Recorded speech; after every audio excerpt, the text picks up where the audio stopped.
Have you ever gone to sit down to write a song? You get your good beat going. You get your cool chord progression going. The drum bit, fire, all that stuff. But then you go to sit down to write lyrics, and then you've written 1,000 miles again for the 20th time in a row. That's annoying. You know what I mean? You sit down, you get good instrumental bits, you know your theory, you know all that stuff. But the thing that you're missing is really quality fire lyrics.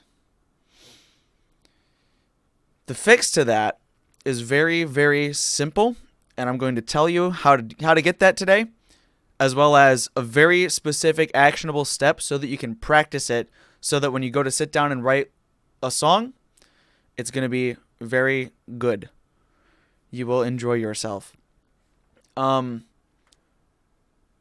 My story behind this is I've been writing songs since I was 14 years old. And I remember I would sit down to go to write a song, and my lyrics would be really bad. They would be so bad. And I would go and I would play them for people, and I would use all of the weird, stupid cliches that everybody's written about. And I would write like, "Oh, haha, I love you, baby. You're the best." Or like, "I feel sad. Very, very, very sad. And I'm mad about it."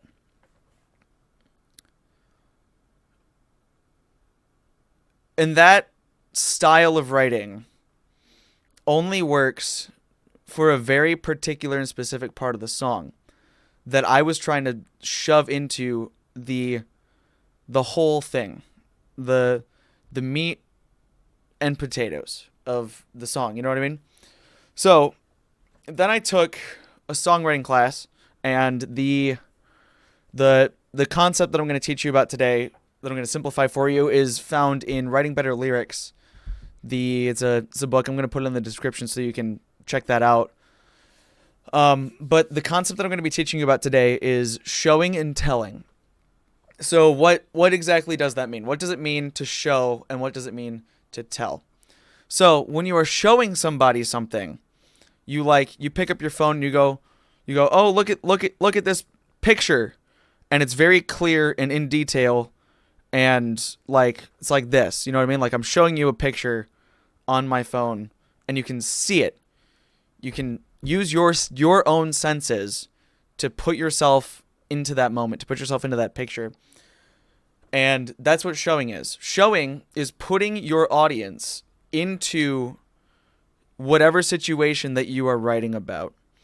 Whereas telling your audience is you're telling your audience what happened and how you felt about it, and you're less concrete. Showing is concrete pictures and using your senses. Telling is just saying what happened. For example, I could tell you that my dog went outside. All that you see there is dog and outside, and there's nothing else. Whereas if I were to show you my dog going outside, you could be there. You could smell the flowers. You could taste the air. You could feel the wind, the breezy wind blowing by you as you go. And I'm using more sensory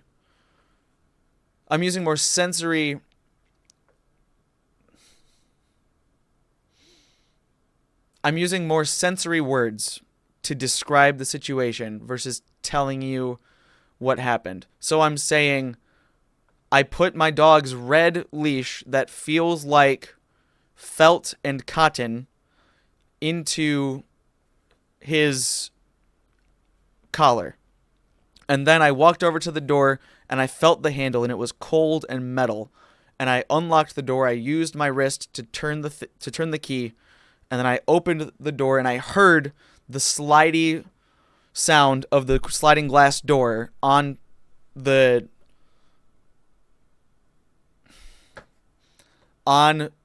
wheels as my dog bolted outside, and I felt the dog pull me my arm went this way and I felt the dog pull me, as well as I heard the little dangly of his collar moving. So I just showed you what it was like to take my dog outside and for a walk. Whereas when I just told you I took my dog for a walk, or I took my dog outside, all that you saw was dog and outside. Whereas when I showed you all of the things, I put you there. You could see me doing all the actions, doing all the stuff, and it really helped to make the situation real for you, for your audience. And this concept works for not only just writing music and lyrics, it also works for any book, any form of art, really. If you show your audience what's going on, your artwork will be more entertaining for your audience. It's like, how many of you have sat down and read a book in a while? How many of you would prefer to read a book over going and watching a movie, for example? I know that there are going to be some of you guys that say, oh, I love the books. The books are always better than the movie. The book is always so good, and I love the book. And I would rather see what's going on in my own head versus see the movie, and also like stuff gets taken out and yada, yada, yada. That's not what I'm talking about. My point with that question is, when you go and watch a movie, you see what's going on. The director literally gets to show you the actors and the scenery and all of that stuff. And it's so much easier to put your audience into the movie. For example, like when I go and see a movie for a second time, I like to sit in the front row so that I feel like I am in the movie. Like John Wick. I am John Wick. I become John Wick. And so with visual media, it's so much easier to do that. But there are ways that you can use sensory words to put your audience into your location. It would be like, for example, I've never read Harry Potter, but I can only assume that Harry Potter does this very well, and it shows you all the scenery and it describes the world in very, very, very clear detail. Whereas if she had just said, and then Harry went to Hogwarts, and then Harry met Hermione, and then, that's boring. No one's going to want to read that. No one cares. But but she used sensory language and sensory details to really get you into that, get you into the world. So why exactly does this matter? It's because if you don't show your audience what to do, or not what to do, if you don't show your audience the world that you have created for them, because at the end of the day, the artwork is for your audience. If you don't show them your world, they're not going to be interested, because it won't relate to them, because they won't care. It's like, why is it that whenever you're listening to your aunt tell a story or tell you about her day, why is it so boring versus a good storyteller? I'm not saying that, but the reason that when your aunt tells you about her day, it's because, oh yeah, Katie said this, and then I was like, bada bada bada bada, and then Katie was like, bada bada bada bada bada bada, and most of the time she's just complaining about something, but you don't care because she's not putting you into the situation. She's not being engaging with you by using sensory and descriptive words to put you into that situation. So, what are sensory words then? So, sensory words are, you're using your 5 basic sensory senses. You're using your senses. So you're using your touch, your taste, your smell, your sight, and touch, taste, smell, sight. Why am I dumb? Is there only 4?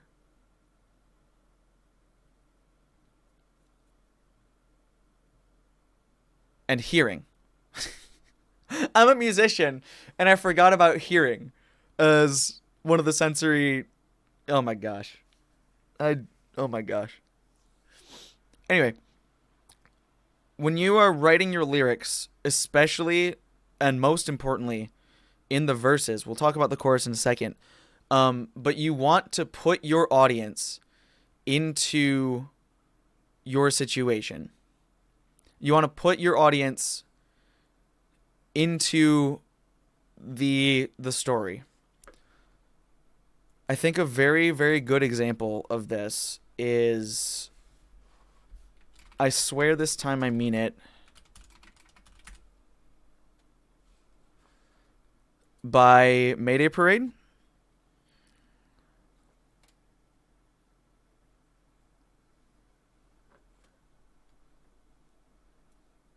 No, let's not use that. Or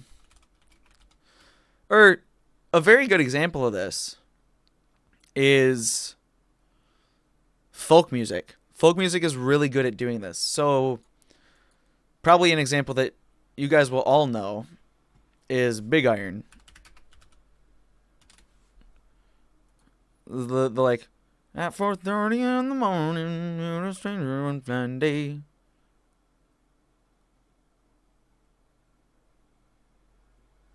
So here's verse 1 of Big Iron. To the town of Agua Fria rode a stranger one fine day. Hardly spoke to folks around him, didn't have too much to say. No one dared to ask his business, no one dared to make a slip. The stranger there among them had a big iron on his hip. Big iron on his hip. Already, we know that he's in a town. He's not saying anything to anybody. And you can see that gun on his hip.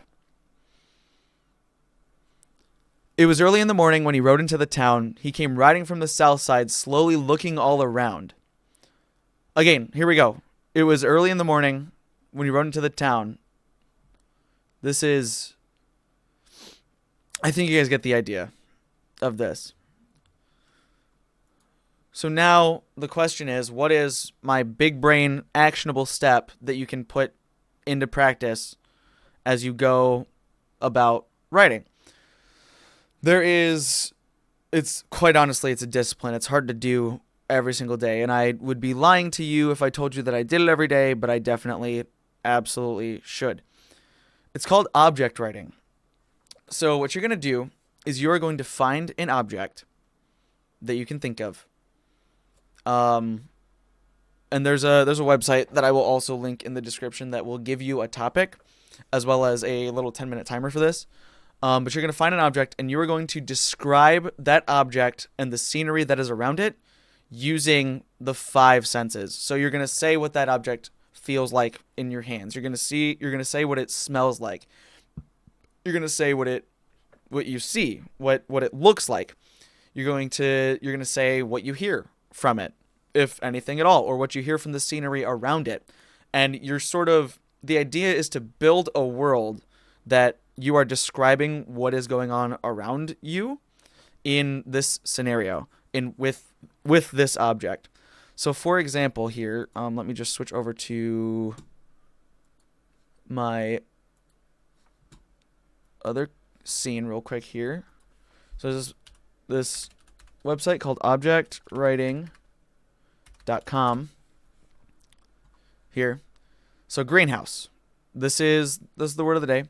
So you come over here, open up a Word document.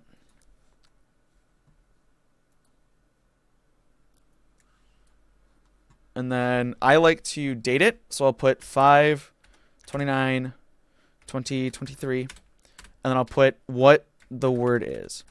Greenhouse. And then I will start writing what I see, what I feel, what I smell, what I taste. So I like to start with sight.